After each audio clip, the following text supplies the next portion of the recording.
Fleeing by way of western Iran through snowy mountain passes, many Iranian protesters have escaped the regime by crossing into Iraqi Kurdistan.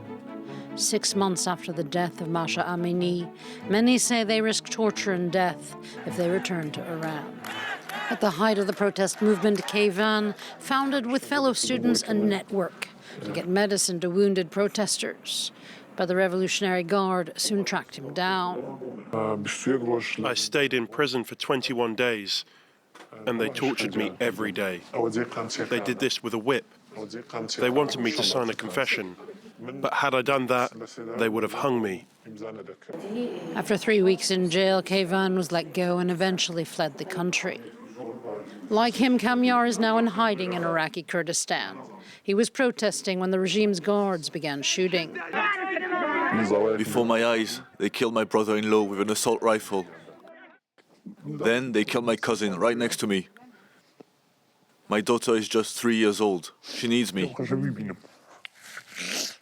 Kamyar can't even contact his family, for they too are under surveillance.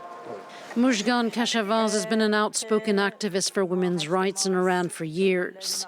She distributed without a headscarf roses in the metro for Women's Day in 2019, an act of defiance that resulted in 3 years of torture and jail. Then placed under house arrest, she joined the protest movement. I looked around me. To the right, there were young women, children, and to the left, there were young people.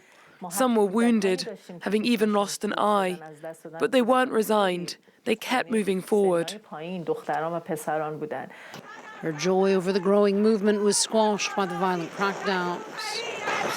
I was so happy making this video. Now in exile, she remains defiant, though. Neither me nor other women accept these rules anymore. We don't want the veil, and we can't go back. But for now, even in exile in Iraqi Kurdistan, the dangers persist for many dissidents.